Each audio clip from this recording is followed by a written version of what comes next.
I'm gonna make some beef ginataan. So we're gonna find something for it. Jalka, lunch. Let's use some of the flowers. Flour. Let's get some greens.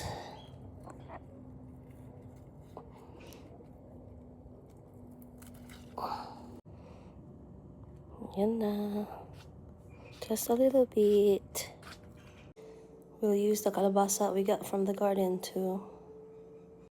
Ginger first.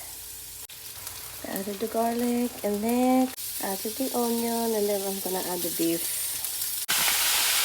Added the beef.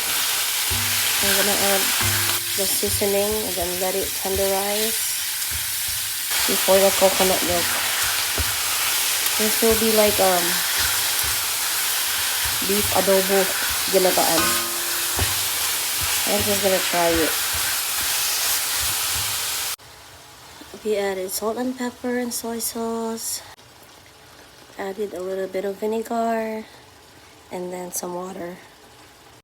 Added the water and then we're just gonna wait until it's tender and then we add the remaining of the ingredients. It is now just fall in my garden.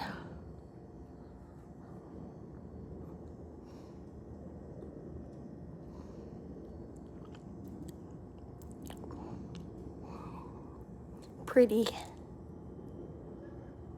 Eating some vitamin C from the garden. And eating my leftover persimmon from the garden.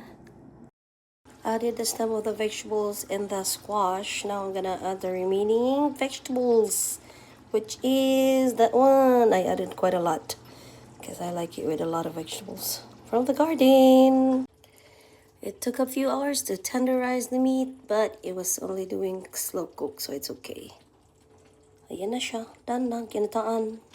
Beef ginataan. O diba, bongga. Let's eat. Cleaned up a little bit of the garden. So, yan na yan siya. And then, put the other table over there. Although nobody's gonna sit over there, but it looks better than over there in the corner. So yeah, that's pretty much it. I did water the plant today. So, just once a week, they said. So, once a week only. Ayan na.